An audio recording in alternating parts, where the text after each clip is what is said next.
पैसा बचने वाला है। देखिए जरा, ये वित्त मंत्री का बजट में इनकम टैक्स को लेकर राहत दी गई है। पुराने टैक्स रिजीम में कोई बदलाव नहीं किया गया है। पुराने टैक्स रिजीम वालों को कोई राहत नहीं दी गई है।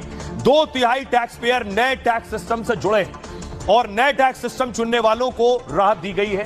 टैक्स स्लैब में बदलाव हुआ है। स्टैंडर्ड डिडक्शन में छूट दी गई है। स्टैंडर्ड डिडक्शन की लिमिट 75,000 कर दी गई है। पहले ये लिमिट 50,000 रुपए तक थी। न्यू रिजीम के टैक्स पेयर को 17,500 रुपए यानी 17,500 रुपए तक की बचत होगी जो नौकरी पेशा है। कैसे, कितनी तनख्वाह है, कितनी बचत होगी, ये मैं आपको बताता हूं। जो नया टैक्स न्यू रिजीम टैक्स की है उसमें अगर 3 लाख रुपए तक जो कमाता है सालाना, उसे पर 0 टैक्स लगेगा और कोई टैक्स नहीं देना है, 0% टैक्स। उसके ऊपर देखिए, अगर आपकी आय 3 लाख से 7 लाख के बीच है सालाना, तब लगेगा 5% टैक्स और टैक्स देना होगा लगभग 20,000 रुपए।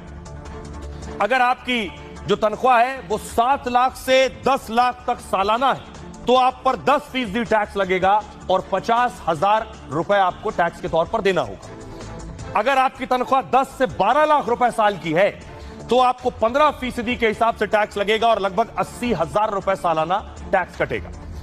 उससे ऊपर तनख्वाह है 12 से 15 लाख रुपए है, तो टैक्स 20% लगेगा और 1,40,000 रुपए का टैक्स आपको देना होगा। 15 लाख और उससे ज्यादा तनख्वाह है सालाना, तो 30% टैक्स है, लगभग 1,40,000 से ज्यादा आपका टैक्स बनेगा।